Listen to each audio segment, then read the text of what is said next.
remained hidden. That the truth was not only coming out, it couldn't be stopped from coming out because this vibrational change was bringing it to the surface. Like I say, 20 years ago, awakening, new consciousness, what? Truth coming out? Oh, you must be joking. 20 years on, my goodness, look at it.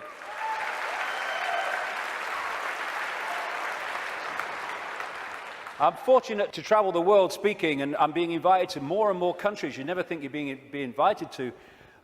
And so I can see that this is not just happening in Britain, not just happening in America. It's happening all over the world. And all the differences is those that are staying in mind for now and those who are opening mind to this change and perceiving self and the world in a completely different way. So I've been saying through the day, there's a base vibrational construct, the base vibration of this virtual reality coming out of the black holes, which triggers, as it goes through its cycle, which appears in the play-out world as like a time loop, it triggers different information coming from the suns. And we decode that information, and as it changes, so the information changes, and so therefore the epoch changes, the yuga changes. And we're now at this cusp where we're going from one epoch, one vibrational information epoch, into another one. And this new one is dramatically more expansive, dramatically more enlightened in the level of awareness that we are going to have access to. And the control system, which is a manifestation of this epoch, cannot survive this epoch, and that's why it's doomed. And we're now in the cusp of that change from one kind of world experience into another one. It's just another stage on the circuit of experience. And so, while for a few years yet, it's not going to seem like the control system's going down, because it's going to be throwing everything at us, because it's going to be desperate, there is no way that our children, young people, and grandchildren are going to live out their lives, as appears to be the case now, in an Orwellian, fascist, global state. No way.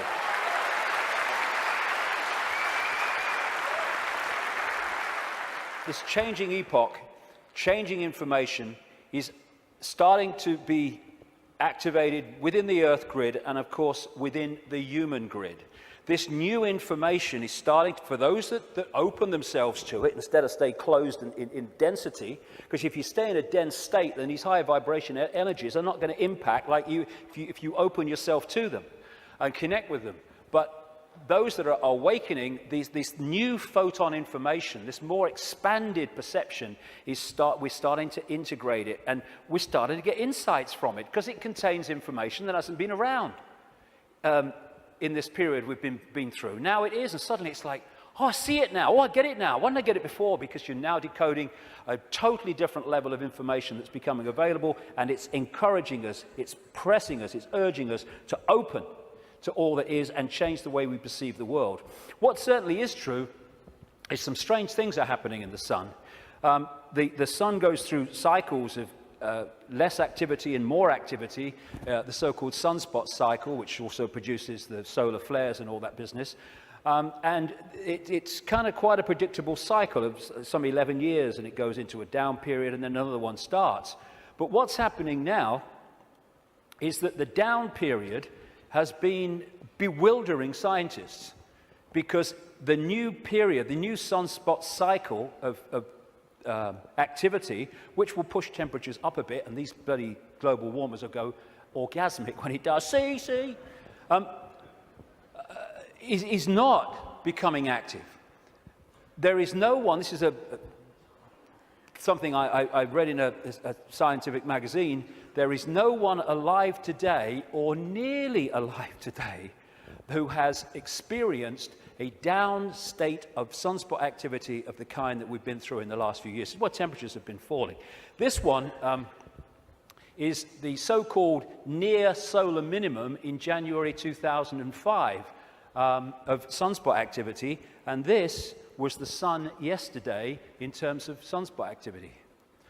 Something's changing, and other things about the sun are not reacting as they normally would. But I suspect that when it starts again, and it will, we're going to see some dramatic activity in the sun. And that will impact upon not just the Earth's energy field, it will impact on our consciousness, our awareness, and things will start to speed up. Because this new information construct coming out of the sun is symbolized by Neil Haig and myself as a lion, as the real human being I symbolize as a lion also. And basically, these truth vibrations are going to dramatically, as we go through these next few years, dramatically affect human perception, human awareness, and human potential as this new information becomes decoded and the awareness potential expands and we access a greater part of all possibility. Another thing these truth vibrations are going to do and are doing is to break that wall, that line of troops on the left brain, and we're going to be accessing more and more of our right brain potential. So our creativity, our insight, our ability for what people would call genius today, it's the natural human state, is going to more and more expand. We're heading in for an incredible time.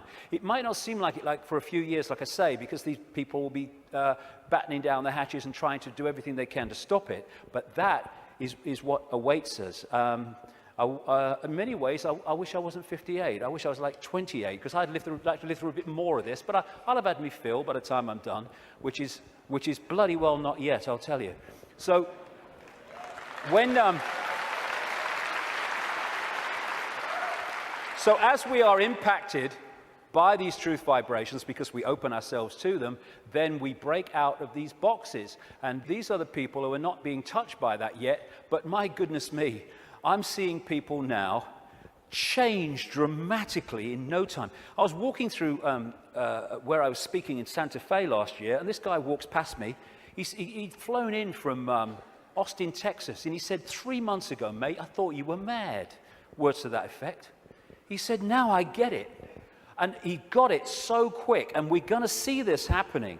People changing dramatically, and also, as I understood 20 years ago, that all that's been hidden, the curtain is being pulled back. And we're in for some shocks. I mean, of course, what we've talked about today is shocking to most people who have seen the world in another way, but the shocks are going to go on, because what's been going on in this world behind the scenes is nothing like what we think it is. And these truth vibrations, this energetic change, this new epoch of enlightenment and expansion, and people call love and harmony and respect, connection, is going into these dark places, these structures that are held together by low vibrational density, and breaking them up. Not, like a war. It's a new epoch coming. And as the new epoch comes, the energetic change is going to break up the denser structure of society and belief. And like I say, if these guys think, as they do, because they're accessing here, not here, because of their mental and emotional state, that it's a done deal, well, they're in for a bit of a shock. Because, when you've got a dam of water, it can take a long, long time before the cracks appear. But from the cracks appearing to collapse can be a very, very short time. And already, if you look from this perspective, the cracks are appearing. And the first crack is when people say, I've had a freaking belly full of this. I ain't taking this anymore. Then the cracks start to appear. And what we're going to see in the next 10 years is this control system, increasingly as the years pass and these truth vibrations get more powerful, we're going to see this control system come down, because a new awareness is being breathed into this reality, and a control system based on suppression of awareness therefore cannot survive that change. Now, another perspective on why the control system is going crazy now.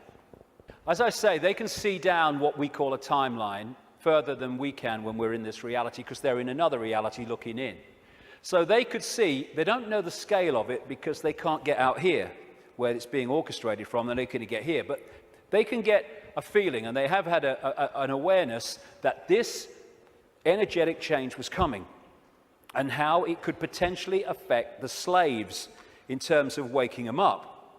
It is absolutely no coincidence whatsoever that it is now, of all times, in this experience within this reality, when these truth vibrations are manifesting themselves and quite demonstrably changing the way people perceive self in the world, that this control system is at its peak in trying to suppress humanity, control humanity. It's absolutely in sync because this moon matrix can only influence human perception if humans stay within its vibrational frequency, within its hack.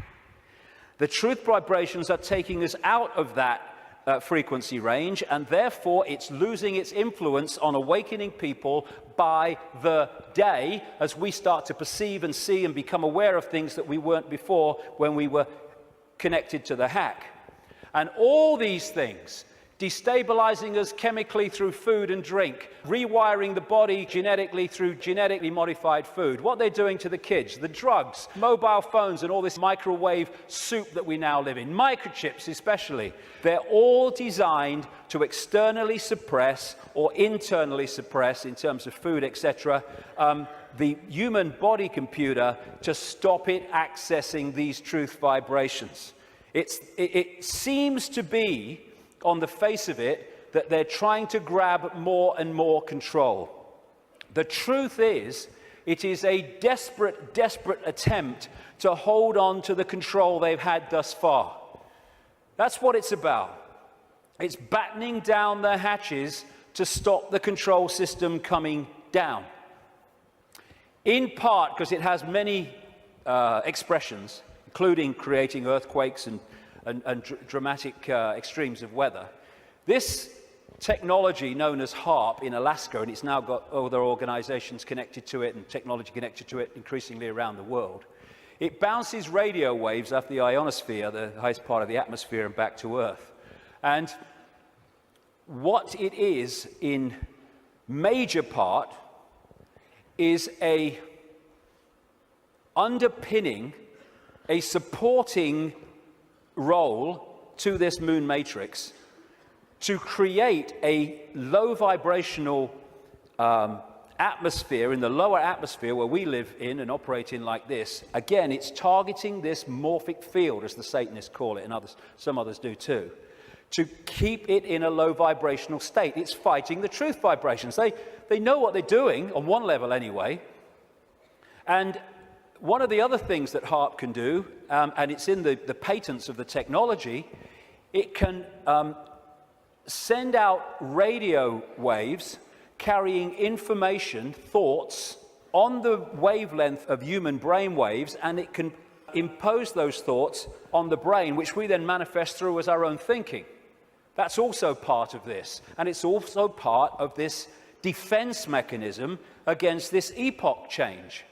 And if they change and affect this energy field we live in, we will be affected by it if we stay in density and closed mind state. I'm absolutely convinced, have been for years, that part of the creation of this like sub-reality underpinning, supporting the moon matrix, which was okay up to this point, didn't need anything else. But now this energetic change is taking place. They're bringing the troops in, if you like, to underpin it. And I'm convinced that part of the chemtrails, which kind of pollute our skies and stuff and contain metals and barium and aluminium and all this stuff, is part of creating this sub-reality.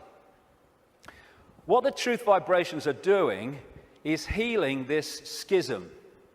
It's part of what it's doing. And the schism has been this distortion in the metaphysical universe, the waveform information construct, has been playing out into the holographic play-out world for, well, what would you call it? Eons, for as long as we can remember.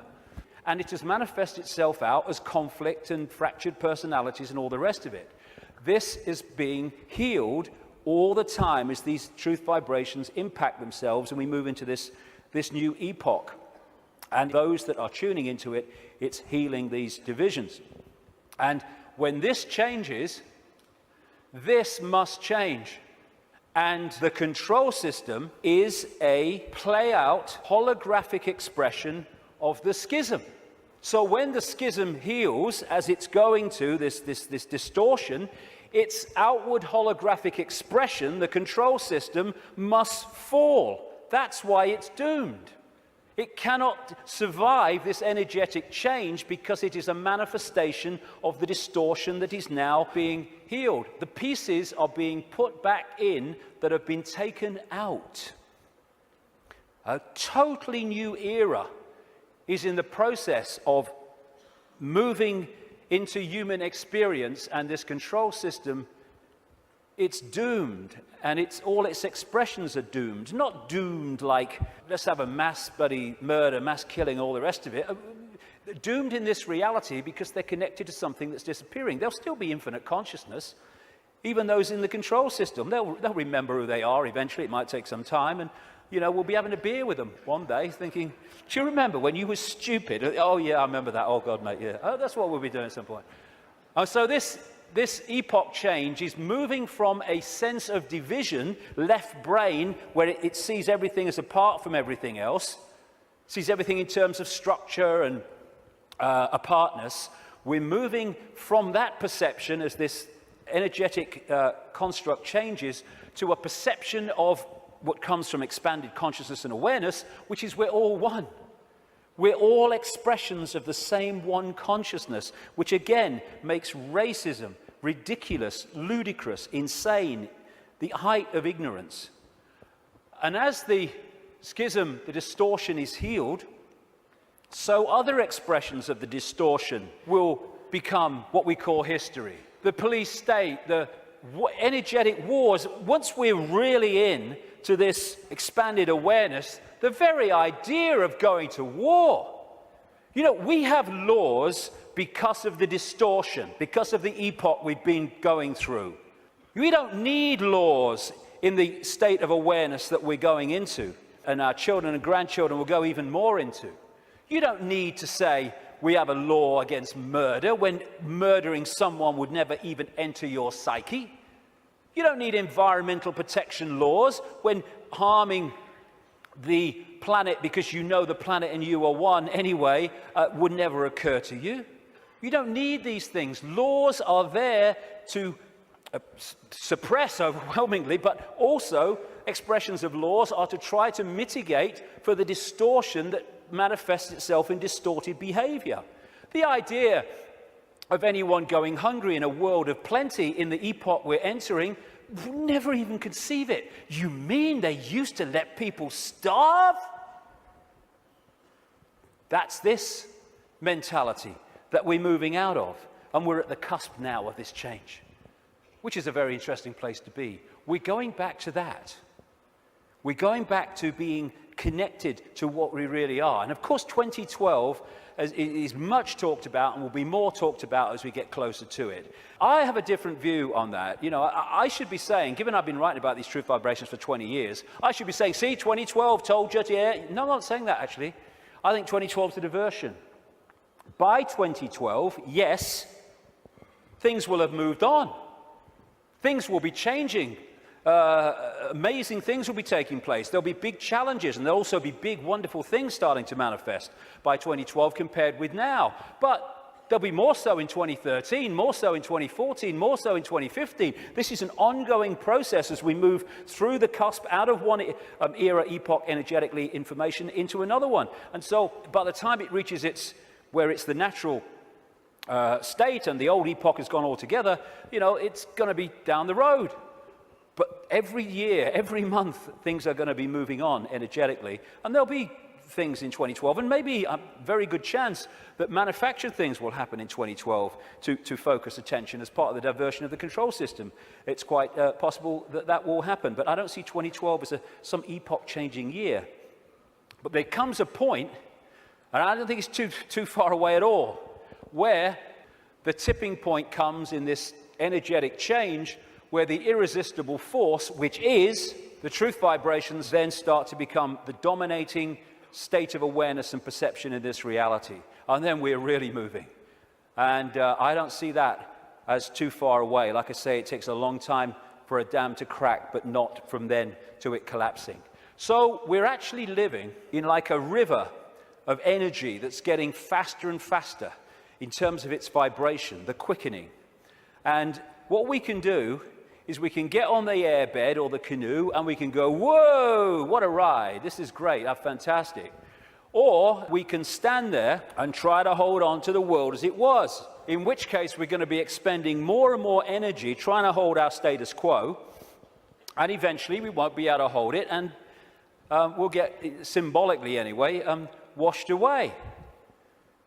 And as these truth vibrations manifest themselves and our awareness starts to expand, we're going to be accessing levels of realities that have been denied us up to this point. People talk about the sixth sense. That's nothing compared with what people are going to have as we move into this new era. It's going to be extraordinary. We're going to remember the fantastic people that, and potential that humans once were when they were aware of who they were, and the world in our heads, in other words, the world we experience, is going to dramatically change. We're heading for a new dawn. Now, this is a phrase the control system uses for their new era, a new dawn, a new day. Well, it is a new dawn and a new day, but ain't the one they think's coming. We've been through this process in the last epoch, and now we're going back the other way. And as a result, this control system must fall, and we are emerging from the abyss, the suppression, and all the rest of it to be who we really are.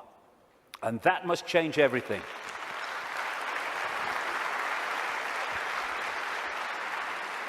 Einstein said, you cannot solve problems with the same level of consciousness that created them. That is very good news, because what we've been doing through this epoch is creating problems with a certain level of consciousness, mind, and then bringing people in to solve the problems with mind and creating more problems.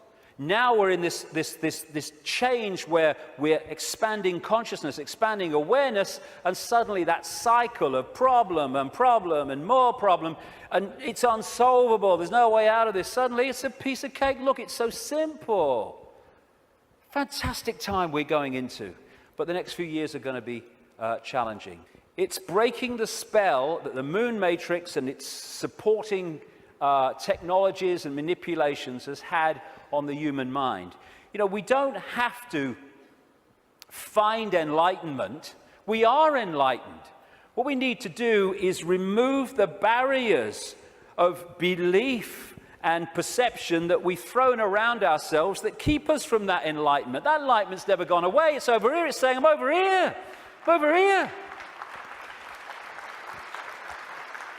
And this is what a major role the truth vibrations are doing, because they're the quickening. They're breaking up these dense energy fields, and as they do, suddenly we're connecting with levels of awareness that we didn't realize.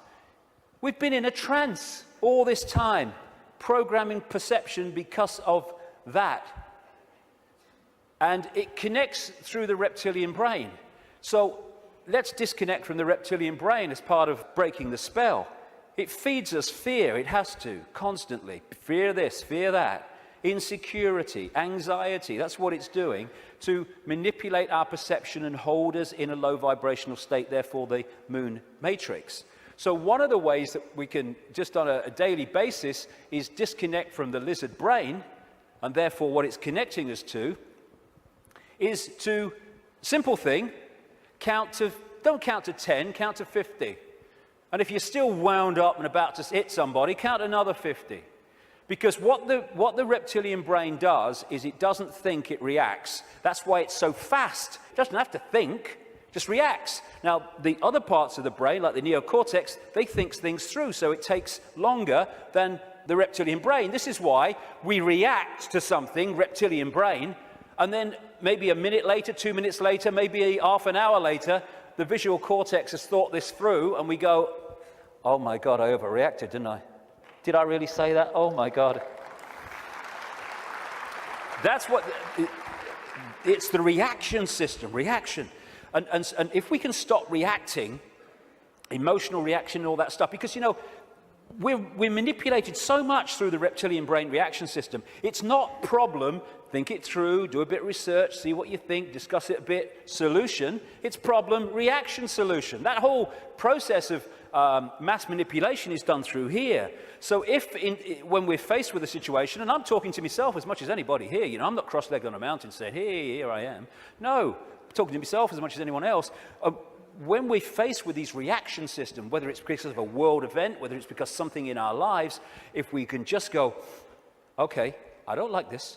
1, 2, 3, 4, 5, 6, and eventually the reptilian brain loses its power because it's a reaction power. And once the reaction's gone, it's lost its power. And we can think things through. And if we stop reacting through the reptilian brain, then we are massively disconnecting from the moon matrix. And as these truth vibrations change the nature of this energetic control of the human collective mind, the hive mind that we've been connected to, then its expression, this structured world, the way we work. And, you know, my brother said to me once, what's it all about, Dave? He said, you get up in the morning, you go to work, you come home, you have your tea, you watch telly a bit, and you go to bed. You get up and you go to work. I mean, look at it. It's the way it is, the way it's structured. It's slavery because it's so limited. And I've talked to people once, the last time I spoke at the Oxford Union, I was talking to some students. They could not perceive a world in which there wasn't a hierarchical structure of government because there would be chaos. That's the left brain at work. And people, when you think, look, this world is crazy. It's not serving people. People are serving it. That's what we are. We're slaves to a system. Politicians are slaves to a system. They go into the system. They think they're going to change it. The system changes them. And therefore, we can't perceive left brain, old epoch, that actually there are other ways of living, of interacting, other ways of providing food and warmth and what you have, other ways of living life than this drudgery. But as we expand our awareness, then other ways of interacting will become very obvious to us. Blinded by belief, believe. This is one of the control system's greatest weapons to control the human psyche. Get them to believe something. They don't care if it's this religion or this political belief or whatever it is. As long as you believe something powerfully, then they got you. Because belief builds walls around itself, repels all borders that challenge that belief, and suddenly you're living your life on a postage stamp or a dot. And your true ability to perceive in an expanded way is gone. You've given it up to the belief. This is how it must be. And once you have a belief, like a religious belief, then there are rules and regulations. Walls go around the belief. If you're going to be one of us, you must believe this. You can't believe that because they believe that, so you'll be one of them if you believe that, and all the rest of it. Here we go. We're all possibility. What are we doing having rigid beliefs when we're all possibility? Religion is mind. And there are many expressions of religion, not just going to church. There are many religions of the mind of various kinds that don't appear to be, but they are addictions of the mind. It's mind. You must believe this. There is one possibility. What's that saying? There is one possibility. That's how mind thinks. Consciousness, there is one possibility. You're having a laugh, darling. So religion, as we know it, is not going to survive this epoch change either, because it's an expression of the last one.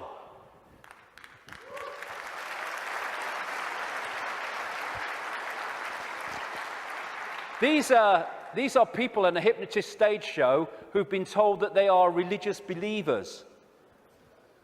There's so many religious believers who are like that. There's so many prisons of the mind, religious belief, racial belief. I'm in a different spacesuit to you, so I'm better than you are. It's like being two spacemen on the moon and they're having a bloody argument because what spacesuit is that color and that spacesuit is that color and that was made here and that was made there. Mine's superior to yours. It's childish, child's play. And by the way, it's not just white people who are racist. It's a mentality that can manifest through any race. And we have racism all over the world. It's not a racial belief, racism, it is a mental mind state. And anyone that thinks they're superior to anyone else because of their body computer state or color or whatever is controlled completely by mind and ignorance, political belief, self-identity belief. I am Joe Public, I'm little me. All these things will go and have to go if we're going to open up to the truth vibrations, because they are all about limitation, all about little me. And as researchers have shown, when we have rigid beliefs, the brain fires off the neurons in a specific network. And what that does is filter reality, decode reality, in line with the way those neurons are firing. Therefore, it continually edits its reality and creates self-fulfilling prophecies, if you like, that it keeps seeing the world according to its belief. Despite receiving information that challenges the belief, it just filters that information in line to protect its belief. And then when you change your belief system, as has been shown in research, the neurons start firing in a different way, and you start seeing the world in a different way. If we can get to a point where we open our minds without belief, we come from a state of knowing, all-knowing consciousness rather than belief from mind, then we open up the range of perception and understanding and awareness well beyond anything you can access if your brain is firing off in this symbolic way, limited by rigid belief, whatever belief that may be. When we open our mind to consciousness, everything changes. And to do that, I would suggest we need a blank sheet of paper. You know, it's not about learning anything new. We're all knowing if we can access that level of ourselves. It's unlearning the programming that has kept us from that level of awareness that we truly are. And therefore, because we're dealing with all possibility at the core of our being, that's what we are, we need a blank sheet of paper. All preconceived idea needs to go. All preconceived belief needs to go, and let information, intuitive knowing, decide what we think about things and feel about things rather than preconceived idea. It's not possible becomes, well, let's see if it's possible on the basis of the evidence, the basis of the information, the basis of how I feel. And then suddenly we're not saying, no, that's possible, I'm going to shut that out by reflex action. We're going to look at it. And when you do look at it, as I know from experience, what seems to be crazy to start with starts to take on very profound dimensions. Because we're all possibility. And if we're saying only this is possible, only that's not possible, we're not operating at the core of our being, which is all possibility. We are editing things. We are limiting ourselves. We are entering the realm of mind.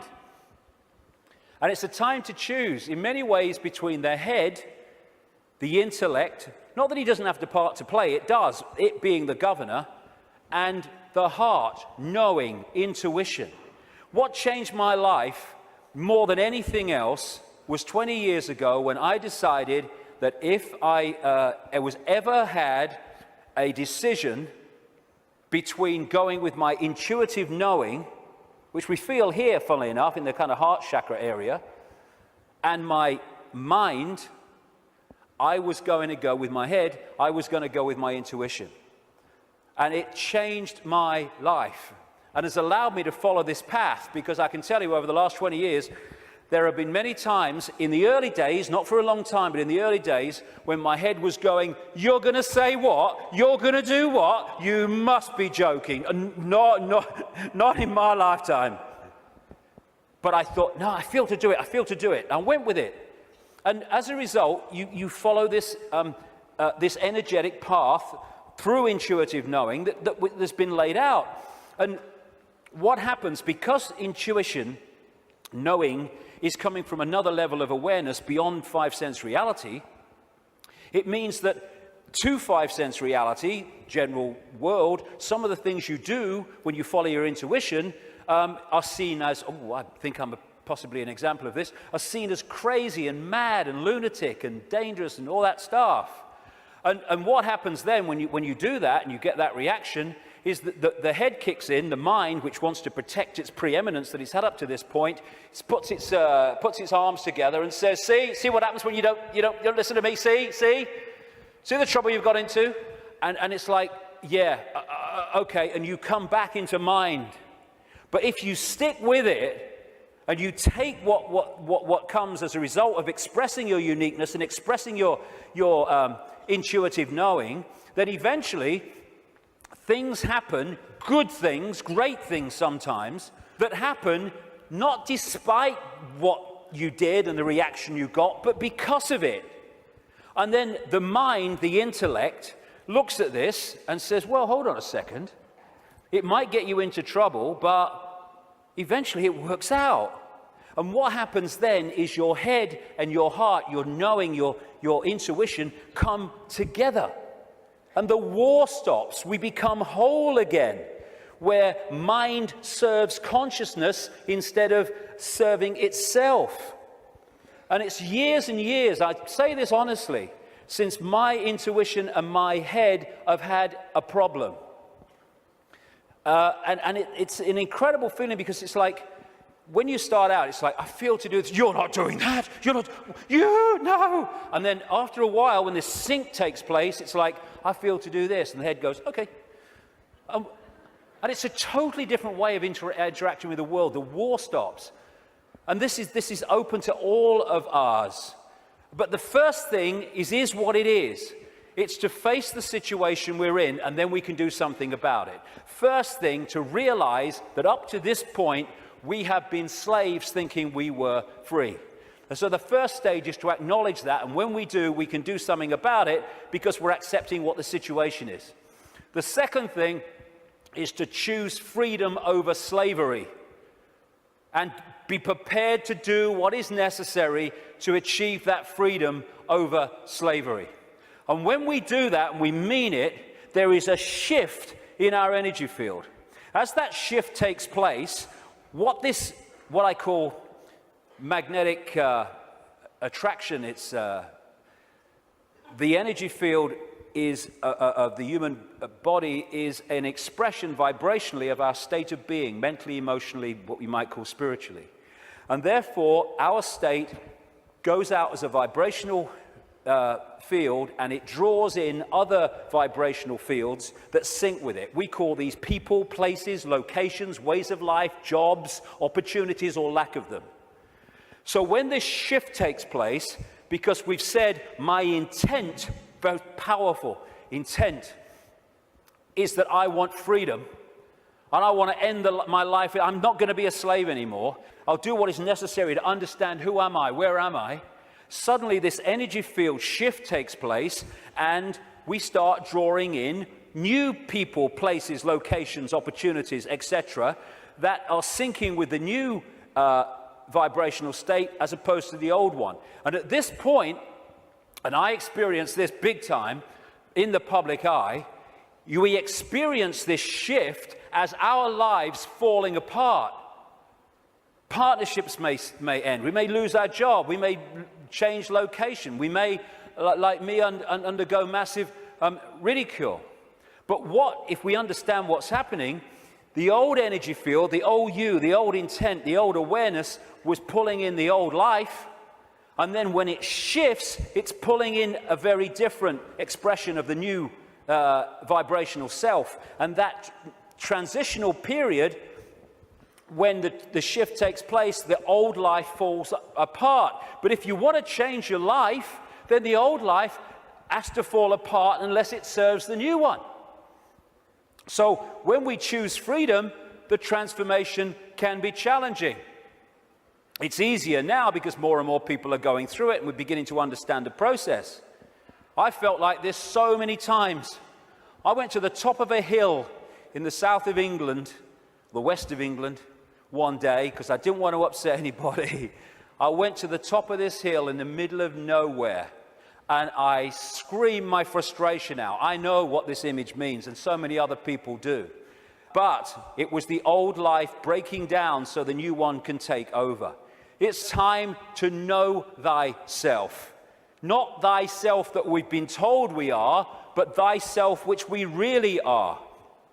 This self, everything from the beginning, my birth, my ancestors, my children, my wife, everything comes together simultaneously. I saw everything about me, about everyone who was around me. I saw everything they were thinking now, what they thought then, what was happening before, what was happening now. There is no time, there is no sequence of events, no such thing as limitation of distance, of period of time, of place. I could be anywhere I wanted to simultaneously. That's who we are. And that's what the control system has tried to keep from us.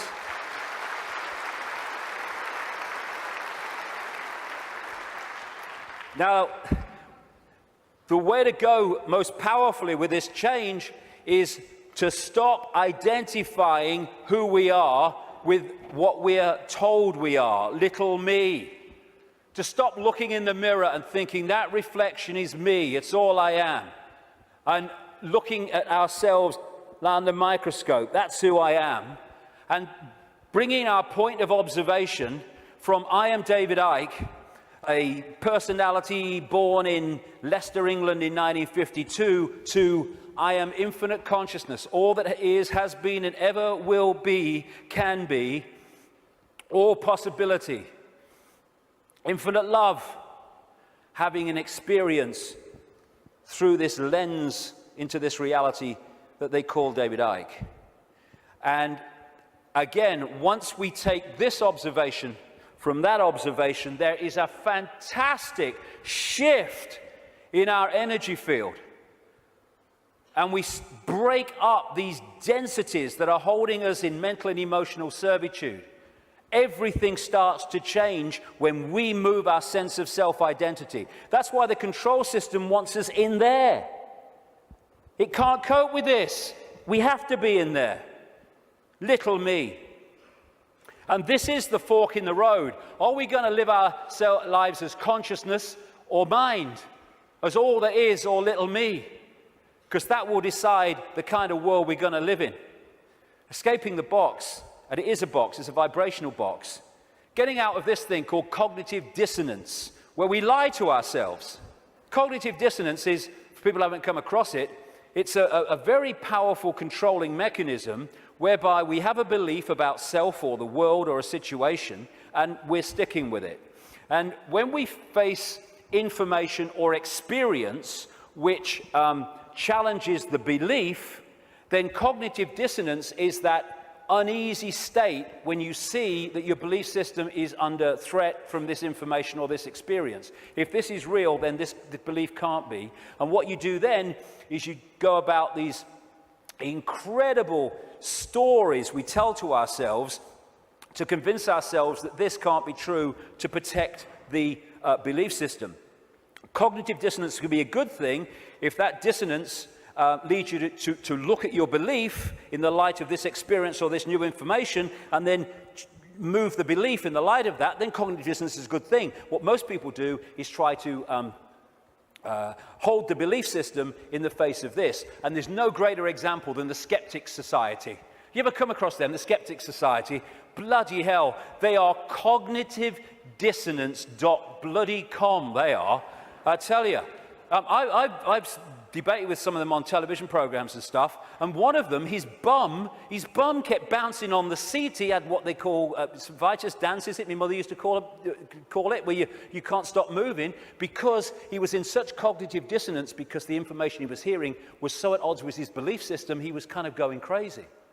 And so you get people who come up with these amazing bloody stories to try to explain away why something is not challenging their belief system. So again, part of that blank sheet of paper is letting cognitive dissonance serve us. I'm going to look at my belief system instead of holding on till our knuckles turn white. Also, trying to avoid looking at the truth, because if we don't, we ain't going to change anything. Go beyond being in denial of what is happening in our lives and in the world and start looking at it as it really is. It is what it is, because unless we look at things in that light, instead of trying to find wishful thinking reasons why actually it's not really like that, we're not going to change anything, because we're going to be in denial that anything needs changing. It is what it is, and we need to face it. And it's important to stress this. This control system, this reptilian control system and in all its facets, is not all-powerful, and it's not omnipotent. It's actually bloody stupid. You know, there's such a difference between being clever and being wise. It's very clever to build an atomic bomb, but it's not wise to do so. There is a difference between the two. And these people are very clever, but they're stupid. And cleverness without wisdom is the most destructive force on earth, which is why that's what they are. They have only managed to control humanity because they put us in a smaller box than they're in. Because of their mental and emotional state, fear, wanting to control because of fear and all the rest of it, they are in a vibrational box. They can't access any higher levels of awareness because of their mental and emotional state that's holding them in density and their fear. Their fear is being passed on to us through this collective mind. So the only way that they can manipulate and control us is by putting us in a smaller box than they're in, and that's what the suppression of knowledge and awareness and consciousness has been all about. But as we open ourselves to the true nature of ourselves, we can move well beyond any area that they can access. So just because they're technologically advanced intellectually, it doesn't mean they have power over us and they're omnipotent and all-powerful. They're not. They're desperate. Desperate because of the numbers of them to the numbers they're trying to control. And the other thing, I use this analogy a lot, is, like I said earlier, we don't have to find enlightenment. We just have to open our programming to the enlightenment we already are. And it's a testament to the magnificence of what we really are, that this control system has had to throw everything at us. Look at it.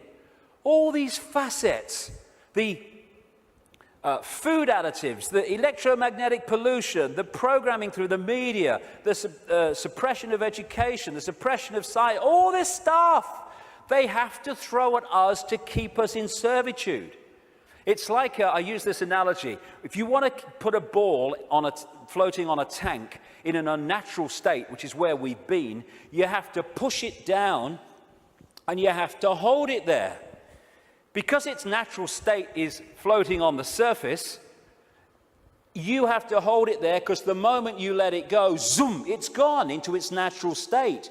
And symbolically, we've been held on the bottom of the tank by all this stuff that's thrown at us from cradle to grave. And the fact that it needs so much to hold us in this suppressed state shows the magnificence and genius that we really are, we once were, and will be again. When I say we, I mean what we call humanity. So as the control system's ability to do that is unraveled, and this is happening, then we're going to go to the top of the tank again, not by finding enlightenment, but by removing that which is keeping us from it. Be afraid, big monsters coming. This is the big area that they control us with, and we need to let go. They're feeding of this fear. Like I say, 1.5 billion people in China controlled by a handful because of fear of challenging the handful. No more fear. I mean, this is such a symbolic picture. Here's all these bloody sheep, and here's two shepherds, and there's a guy at the back. Now, those sheep, symbolic of humanity, can only be controlled in this way because they acquiesce to the shepherds, and the sheepdog symbolizing fear. What if this group of sheep, instead of going ba, ba, ba, ba, and if they want to, oh, ruff, ruff, oh, fear, oh, following the one in front, the control system, the shepherd, yeah. Oh, he's got the power, he's got a stick, aye. What if those sheep said, oh, look, I'm not following him anymore. And hey, Rover, woof, bloody woof, on your bike, you're not frightening me, okay? I'm over here. I'm over here. I'm over here. I'm going down here. I like that. There's some grass down here. Suddenly, this herd, flock, whatever you want to call it, is scattered because it's expressing its uniqueness and it is not fearing the consequences. These people, apparently all powerful, have no bloody power. None. They'd never find most of them. Don't mind catch them. And that's what humanity's like. We have the numbers. And yet, because we acquiesce through fear of challenging the control system, even though we have the numbers, the handful of people control the many. We have the power. We've chosen not to use it. It's about bloody time we did.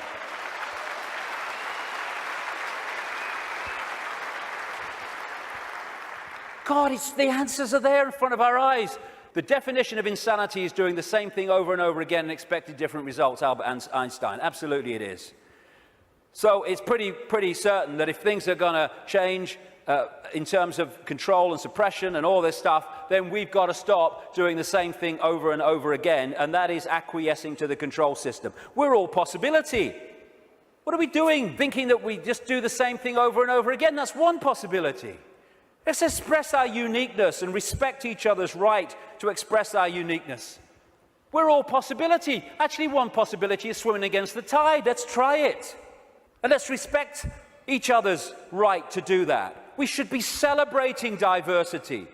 Diversity is an expression of all possibility. It's acquiescence and conformity that is an insult to all possibility. And yet that's what this system wants us to do, conform. And you know, at least sheep need a sheepdog to keep them in line. Humans have out-sheeped the sheep because we keep each other in line. We don't need the sheepdog.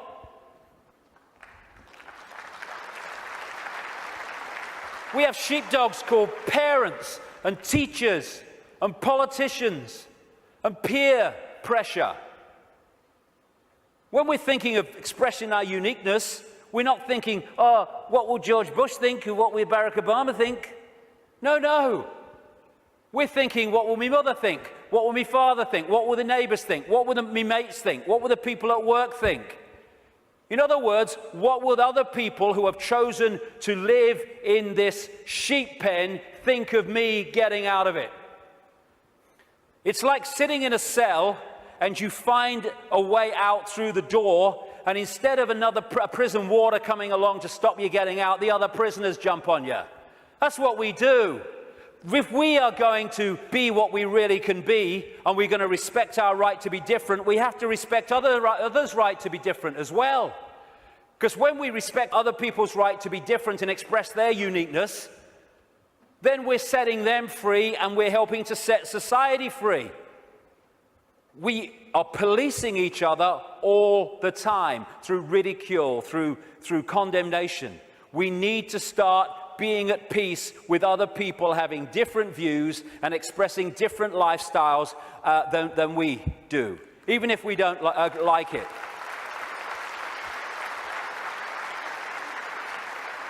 This breaks up this sheep policing the sheep. There's only a few who in full knowledge are behind this control system, and they have to get the target population to police the target population. They don't have the numbers to do it themselves. I have a simple philosophy on life, so simple. Do what you like so long as you don't impose it on others. Dead simple. That's it.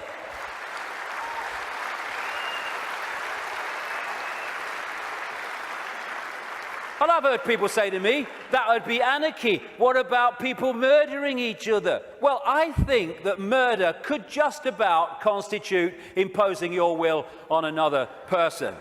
And when you think about that simple philosophy, it overrides all law, need for law, if we live that. We don't need laws that say don't murder when you wouldn't impose yourself on another person. But we can do this.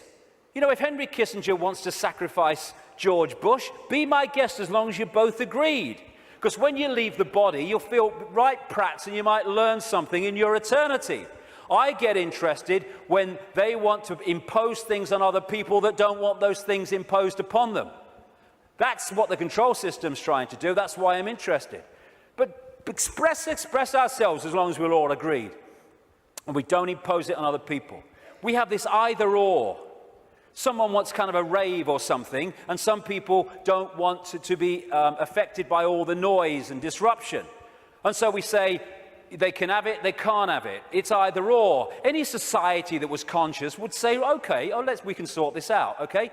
They don't want the noise, fair enough, understand that. They want to have a party, a rave, a good time. Okay, now, let's find a place where they can have what they want that don't disrupt anyone else's life. So they can have their experience that they want and no one else is affected. Everyone's a bloody winner. This is either or. Someone must win, so someone must lose, so someone could win. Old epoch consciousness. Winner, winner, win, win. That's the new consciousness. I stand up on my desk to remind myself that we must constantly look at things in a different way. You see, the world looks very different from up here. You don't believe me? Come and see for yourselves. And it does. When you move your point of observation, the world looks so different. When we break out of constantly scanning the world from a single point of observation, so everything looks the same. From a higher point of observation, things look very, very different. And we can break out into infinite consciousness, clear our minds. That's another thing, another layer on the onion. It doesn't matter. My goodness me, how we make things matter that don't matter. And it clutters up our mind, it clutters up our emotions, and holds us in low vibrational servitude. I have a thing I call the deathbed perception. You're lying on your deathbed, well, your body is, you're not, and you've got 10 minutes to live.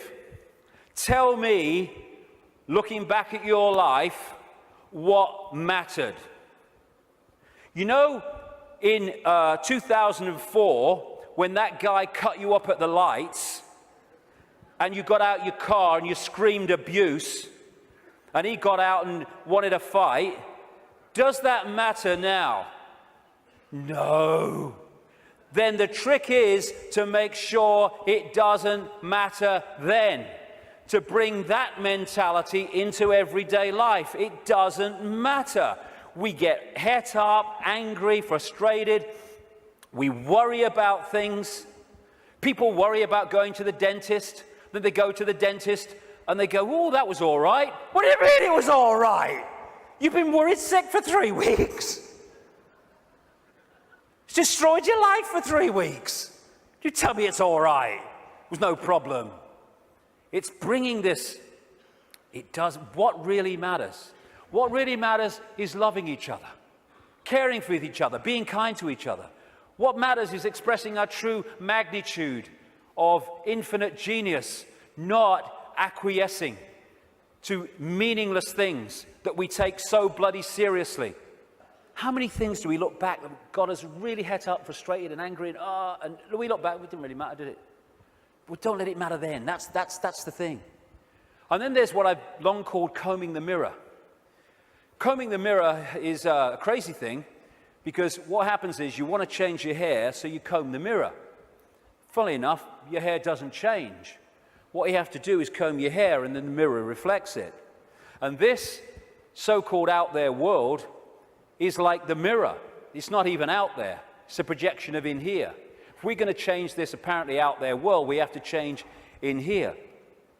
It's like if this is a movie screen, and I don't like the movie, so I'm going to stand here and I'm going to hurl abuse at the movie screen. Nothing's going to change. I've got to go back to the projector and I've got to change the reel, and then this will change, because this is just an outplaying of that. And the Illuminati control system is delighted, indeed encourages us to believe that we can change the world, if you like, and our lives out there. They want us to comb the mirror because they know nothing's going to change. This is where things change, and we connect with this at what we call the subconscious mind. And it's in the subconscious mind that we interact with this waveform construct. The conscious mind experiences the play-out holographic world, the decoded world. So this is where we have to change things. Because by the time it hits this screen, this holographic decoded world, it's like the movie on the screen. It's a done deal. You ain't got to change that now. You ain't got to change this now. We have to change it before we decode it into experienced holographic reality. There are some people I've been reading, they say 98% of human decisions are made by the subconscious mind, the unconscious mind. I would go further. I'd say 100% of human decisions are made by the unconscious mind. What the conscious mind does is experience them. But the conscious mind can interact and work as one with the unconscious mind if it starts to understand the way reality works. How do we understand what's going on in the unconscious mind so therefore we can play a part in changing that? By what I call the language of life. The play-out holographic world of experience is a mirror of the information construct, in other words, our unconscious mind in many senses. And the way it plays out, the language of life, as I call it, tells us what's going on in the unconscious. And therefore, we can play a part together, unconscious and the whole of self, in changing and clearing out what is happening in the unconscious, which is playing out in the experienced conscious holographic world. For instance, do things keep recurring in our lives over and over and over again? You'll never guess it's only happened again. Well, why is that happening to you over and over again and not happening to him at all? What is it within you that's manifesting this? What is it telling you? What is the language of life telling you by what you're now continually experiencing? Why don't things work in your life, but they work in this person's life? What is that telling you? What is it about you that's making it not work? What is it about them that's making it work? The language of life. And you can start to read this. And it's about taking responsibility and saying, oh, God, I'm so unlucky. Nothing ever happens to me. It's like taking responsibility, power. Why is this happening to me? What is it about me that means this is happening to me and not to them? It's the language of life. He's talking to us. For instance, one of the things that totally bloody controls human experience is a desire for outcomes. We're all possibility. If we live as all possibility, our true self, then we're flowing.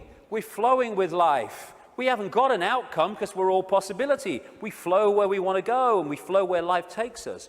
Once you have an outcome, I want this, then you have pinned yourself to one possibility. And if that possibility doesn't happen, then you're in a state of disappointment. Even though you're all possibility and you can flow anywhere you like, I'm this what I want to be. And it's like a door. And people go through life and they're going, bang, bang. I want to be this. This is my outcome. Bang. And the door's going and life's going, ain't opening. Ain't opening. Bang, bang. Frustration. Anger. Why me? And it gets more, okay, now we're going to put this across the door. And they still go, bang, bang. This is my outcome. And then all the time this is going on, over here, there's a door swinging open saying, hey, come through me, no problem. Oh, no, I want to be this. Bang. And we go through life, and the door doesn't open, and that one's saying, over here. But because we have an outcome, it means it controls our life. And like I said earlier, and suppresses our life. I don't have an outcome. I don't have an outcome. When I get up in the day, I don't have an outcome. I don't have an outcome in my life. I just go where it takes me. Outcomes are limitations, preconceived ideas. Now, intent is a very, very powerful force for change. This is my intent. That energy goes out there, and through what I call vibrational magnetism, it draws towards us what we need to do to achieve that intent. Not when there's an R in the month, and every now and again, every time. So when we have this intent, I want to be truly free. I want it to be the true magnitude of how I am. I want to know what's going on in the world. I want to understand this. What happens is that intent, if you mean it, it's not just words, otherwise it's no power at all, then that intent will start drawing to you people, places, experiences which let you achieve that intent. And often they are very challenging, and your whole life, your old life starts to break down as a result of this. A lot of people go, if that's transforming, no thanks. And we go back to the old life. But intent, if we mean it, is the first stage of transforming our lives from what they are to what they could be. The thing about intent, however, that it's the need to sync the intent with what the language of life is telling us. Because if you sync the intent with that door that ain't meant to open, then you can have a very powerful experience called frustration. Because the intent then is not going to open the door, because it ain't meant to open, because it ain't your journey. I have this thing, flow equals go, stuck equals chuck. Or at least look again at what you're trying to do and how you're trying to do it. It might be how you're trying to do it that's not stopping it flowing. But in the end, life is not meant to be a bitch and then you die. It's not meant to be a series of frustrations and barriers. It's meant to flow. That's what we are. And if it's not flowing, then the language of life is saying something about us. Why isn't it flowing? And interestingly, I've experienced this so many times. I know other people have too. Once you acknowledge what the experience you're having is, maybe one you don't like, is saying about you, you acknowledge it, you bring it to the conscious, boom, there's an energy shift and the problem disappears. The pain in the arse in your life goes out. Because you've acknowledged it, you've read the language of life, and therefore you don't need to experience that anymore and come to that understanding, because you have, and it's gone. Taking responsibility is a very, very fundamental part of this transformation. Carl Jung, the Swiss psychiatrist, said, people will do anything, no matter how absurd, in order to avoid facing their own soul. And not taking responsibility is the absolute epitome of giving your power away. When we say it's all your fault that I'm in this situation, whether it's collectively or individually, what we're saying is, I don't have power over my life, you do.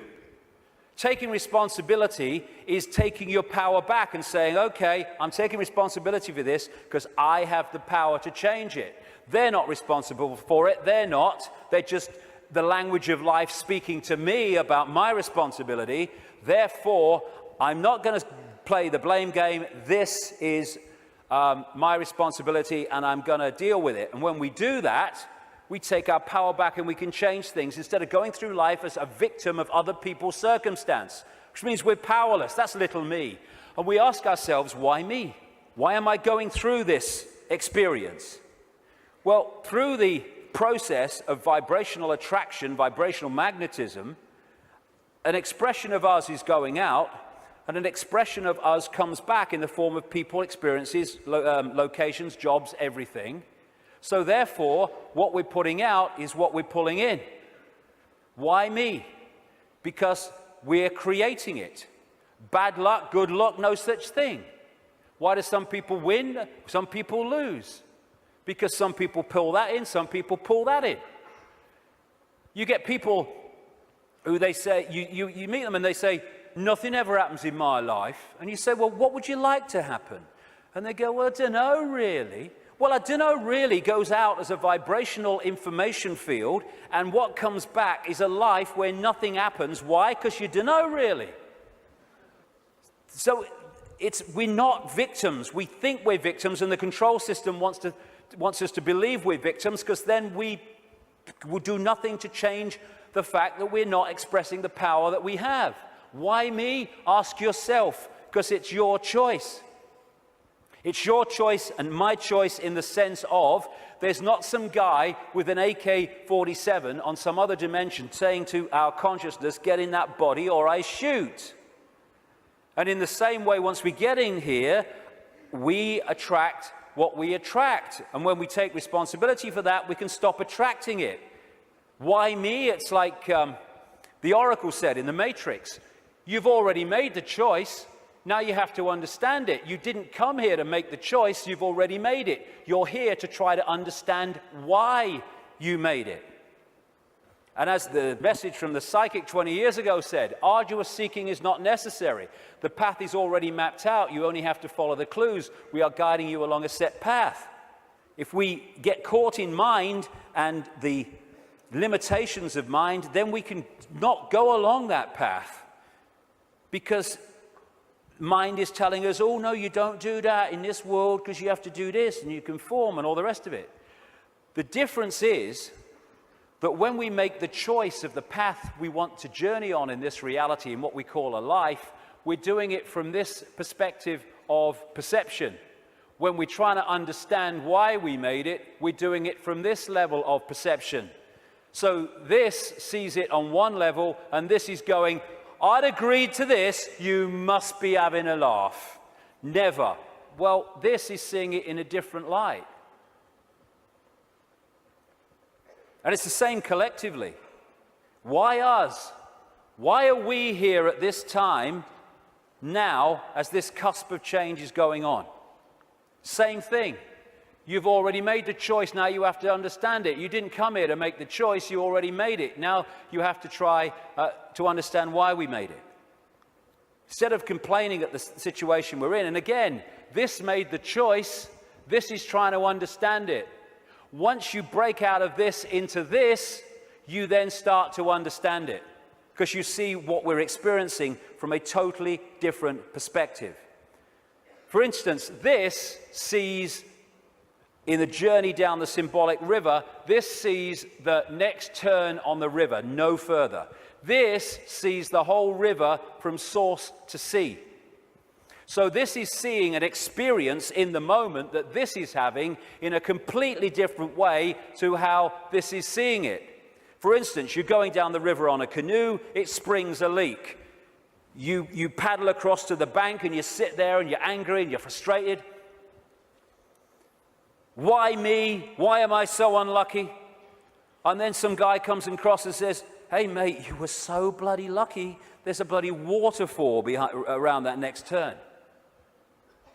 And we can even override that through intuition. When we intuitively access this, we intuitively know, no, I'm going to stop for the day here. I'm not going to go any further today. And this might be saying, oh, we can go further. I'm not going any further. And so many things we can be protected from by following our intuition. Why are we here collectively? We're here to break the spell. We're here to break the spell on the human collective mind. What a great thing. What a great thing to play a part in. To break this spell and to stop this human experience becoming this. And in the next few years, like I say, they're going to throw everything in desperation, like the cornered rat, trying to hold on to a control system that's falling. This is where we're going to need to have this perspective of I am consciousness, I'm having an experience, because that will make it so much easier as we go through this transformation and challenge, because if we're in this world and of it, those people are going to find the next few years very, very difficult. Because they will not have a perspective of what's going on, except everything's going crazy, and my God, what's going to happen next? This is a great line from a song. Freedom's just another word for nothing left to lose. Isn't it amazing how when you no longer have anything to lose, the butterfly emerges? Because it's fear of loss that keeps us in servitude so much. And when you've got nothing left to lose, suddenly all that's left is freedom. And that is going to be a very powerful experience that a lot of people are going to have in this next period of challenge as this cusp moves on. Just when the caterpillar thought life was over, it became a butterfly. It's amazing that when you're in, so many people have told the story that it was in their lowest moment of despair that boom, something emerged and transformed them. Nothing left to lose, freedom. Okay, I'm waking up, so what do I do? Well, I would suggest that we all stop making bloody excuses. You know, we can all come to the conclusion that there's this control system and it's doing this, and what about the children, and what about the grandchildren, what's going on? And then the list of excuses why we actually can't do something today. Well, there's a game on, and I've got to do this, and I've got to do that. Nothing is more important than focusing on what is happening, because everything comes from that. What can we do? We can refuse under any circumstances, no matter what the frickin' laws and the pressure and the imposition, we can refuse not to have the right to express our freedom of expression. Refuse under any circumstances to shut up.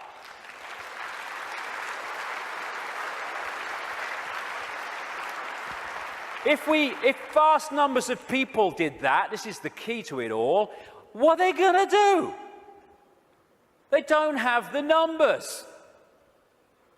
We can stop focusing worship on celebrities and television and fake politicians and even sport. Not that I don't enjoy sport, but as long as it's there, peripheral vision, and not here, the worship, externalizing. And this is the biggest thing we can do. Human race, get off your knees.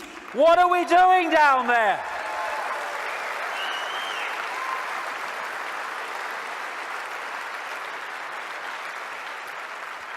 What are you doing?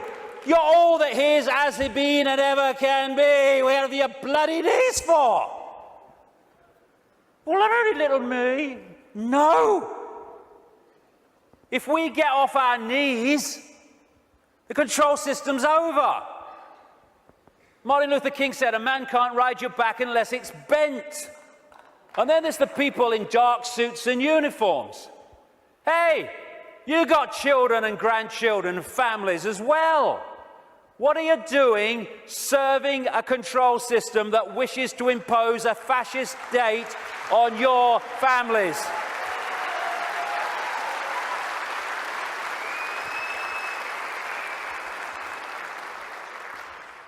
What are you going to say to your kids when the control system's in and it's controlling every facet of their bloody lives?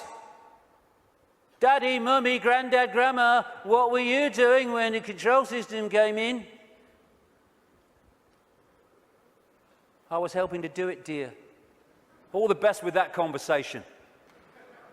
What are we doing? Playing a part in, oh, it's me job. Well, get a bloody another one then. We got to do this to our children because it's my job. What can we do? We can cease to serve the control system in uniform with a gun in our hands. We can do that.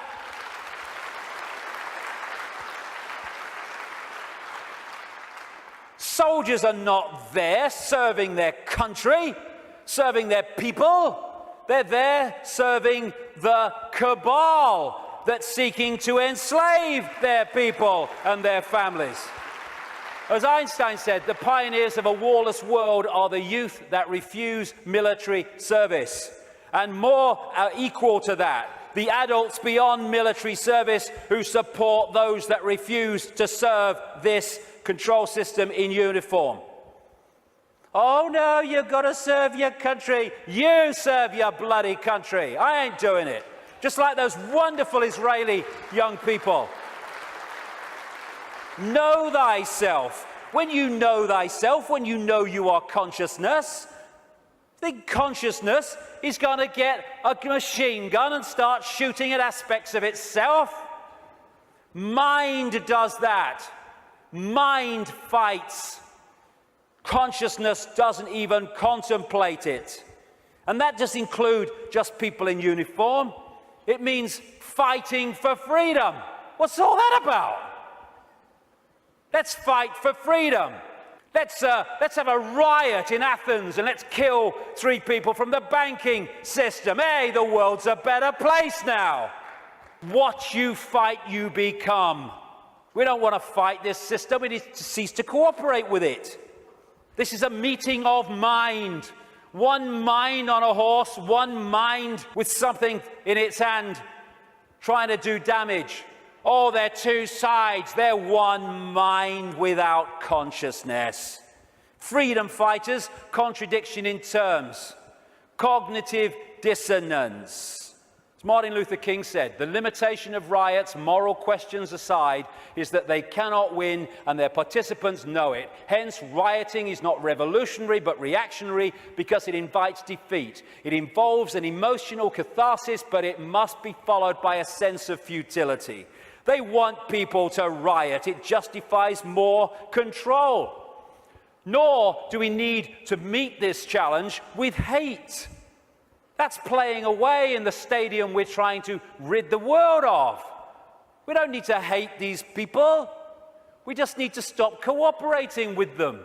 Well, you know, if it's all the same with you, mate, I ain't doing it, okay? No hard feelings, bugger off. And then we've got this, the protest, the mass protest. I do understand that. It might have a part to play. But so many times these protests, they're what I call steam whistles. You know, people go out in big protests with the banners and they kind of feel good about themselves and they go down the pub and say, at least we made our feelings felt. And then what happens? Bugger all. How many people marched in London against the invasion of Iraq, and what happened? Iraq was invaded. Protesting has such limitation. They don't care if we protest and walk through the streets and shout slogans and wave banners. They care if we come together, irrespective of color, creed, gender, sexuality, any of it.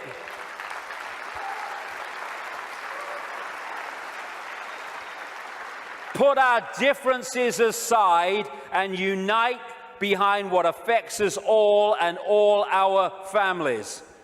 This control system, this Orwellian agenda, is not trying to enslave black people or Jewish people or middle-class Americans or Hispanics or Australians or Indians. It's trying to enslave all of us. And what it wants to do is divide the target population against itself through these fake, ridiculous fault lines of race, religion, income bracket, so that we divide and rule the target population and they can pick us off one by one. They are terrified of us putting down those fake fault lines and coming together and uniting behind what we should all believe in: freedom for all, irrespective of who we are. Injustice anywhere is a threat to justice everywhere. Someone else's injustice is our injustice, because if we allow injustice there, eventually that injustice will come here anyway.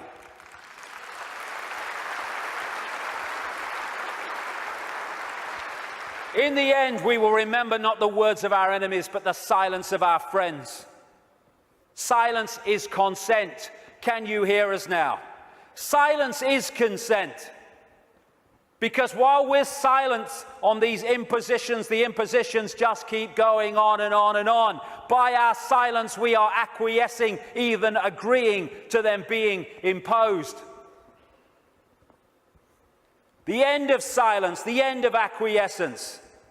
If we want to be free, then don't run and hide.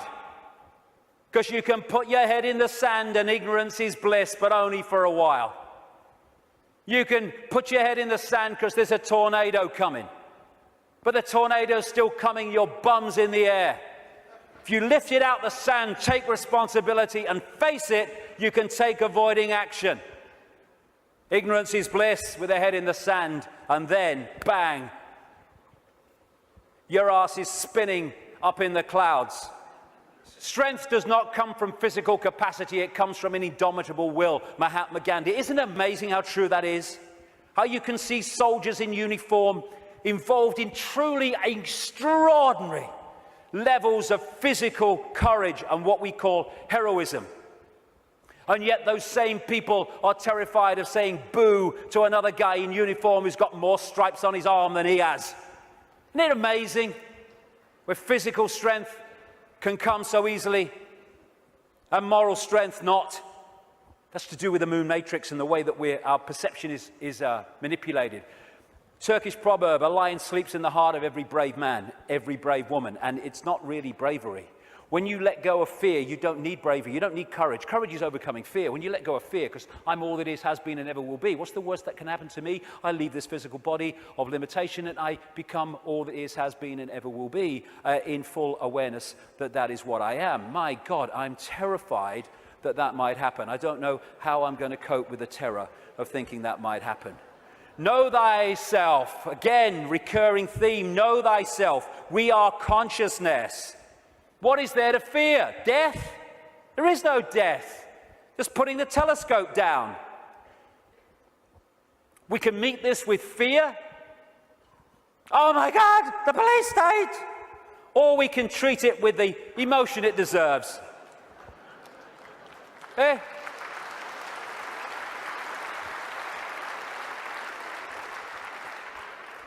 What we have to do is comply. Compliance. That's what we have to do. Because if we don't comply, the control system's in desperate trouble. So it has to frighten us into complying for fear of not complying and the consequences that come from that. Well, hold on a second here.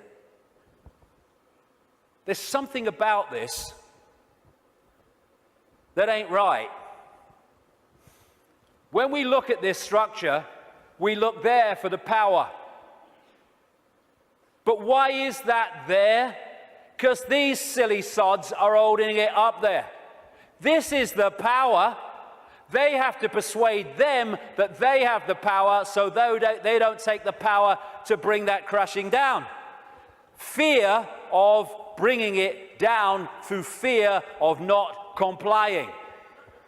Once we step out of the pyramid and refuse to cooperate with it, no violence necessary, by the way, then the pyramid starts to collapse because we're holding it together.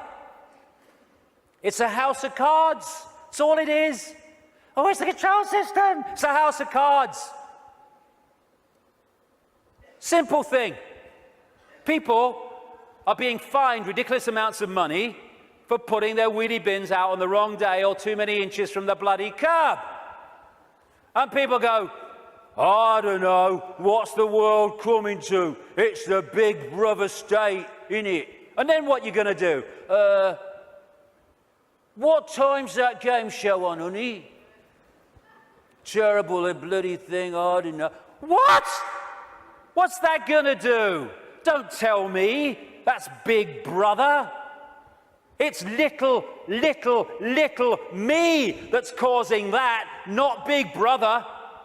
What if thousands of people, when someone is fined that money for that ridiculous thing, and like I say, they're just giving us more and more ridiculous things to see how much we'll take before we resist, and when we don't, they give us even more ridiculous things. What would happen if when someone is faced with that fine, thousands and thousands of people in that area put their wheelie bins out in the wrong place on the wrong day, week after week after week after week?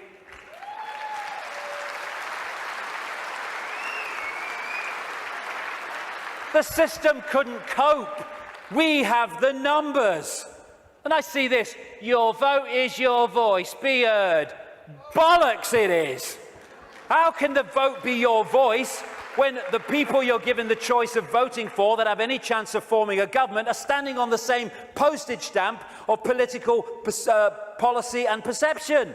There's no choice. We've reached a point now where the vote becomes a voice when we refuse to vote. We refuse to play the game anymore.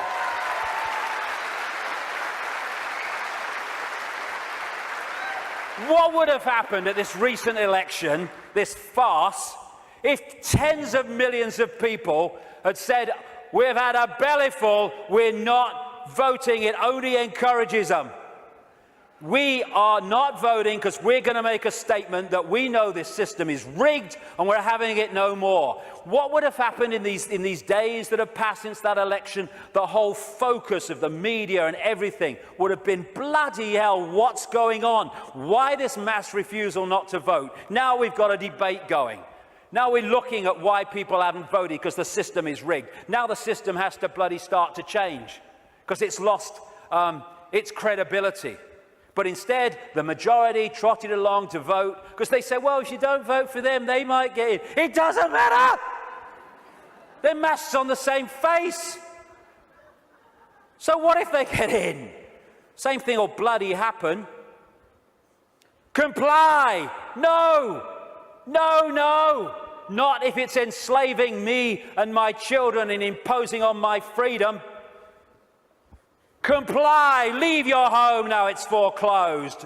No, no, no. Let's follow this through, shall we? Millions of people in the world are losing their homes, being foreclosed, and ending up homeless. Let's follow this through. Why have you lost your home, my friend? Because I can't pay me mortgage. Why can't you pay your mortgage? Because I lost my job. Why did you lose your job? Because the great banking collapse, they can't get this, they can't get my company went bust. And who's taking your home away and saying you've got to leave? The banks that caused the frickin' problem. And we are leaving? What are we doing? What are we doing?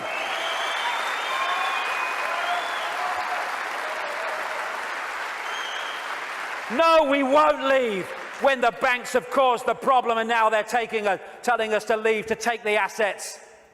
No, we won't. And people who are not being foreclosed need to support those that are. We're all in this together.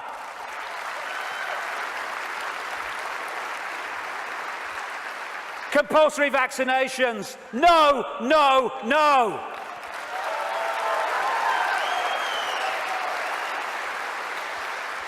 You must do what we say. We have changed the law. Not if you are imposing on my freedom and my rights to be a free citizen with a free voice. No, no, no. What are they going to do? They come out of Downing Street, whether it's Clegg and his mate bloody Cameron or it's bloody Obama or whoever it is in America, and they say, we've had a discussion and this is what we're going to do. What if vast numbers of people say, well, we ain't doing it? They have got no power whatsoever. Their power comes in our acquiescence. Oh, but you can't defy the law. Okay, let's follow this through, shall we? By the way, while I'm talking, put your arms out and I'll put the handcuffs on, because that's what you're telling me. What you're telling me is this. We have no say in laws that are passed. And then we have to obey those laws. Well, okay, forget freedom then. Okay, what if they passed a law that says we take your children away? Would you obey it? Well, no. So there is a line then. There is a line. It's just where is that line? And if a law does not respect human freedom, it does not respect human justice, it doesn't respect fair play, we should not be acquiescing to those laws. We should be refusing to acquiesce.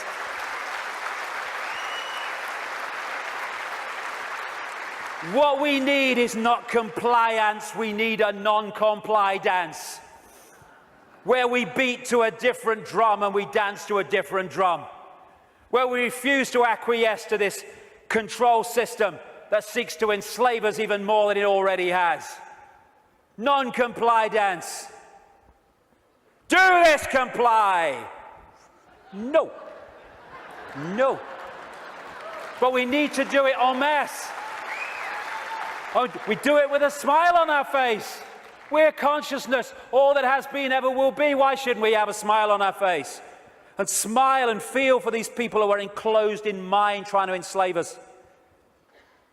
But we need to do it en masse. Because if we don't do it in numbers, then people get picked off. That's what's happening. I am all that is, has been, ever will be. you cannot grant me my freedom. It is not your gift to grant me my freedom or take it away, because I am, we all are, freedom.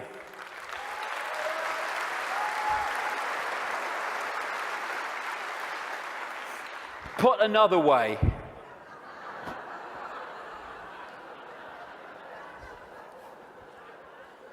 what would infinite consciousness do? Move perspective, little me, all that is. What would infinite consciousness do in the situations that we face, as against what would mind do? If it's not right, don't do it. If it's not true, don't say it. Absolutely right. You know what would change the world overnight is if we as a human race started doing what we knew to be right and just in the circumstances that we face, instead of making those decisions as so many people do and have long done on basis of what is right for me in this circumstance that I face. Okay, the just thing to do might not be in the moment the best thing to do, but it's the just and right thing to do.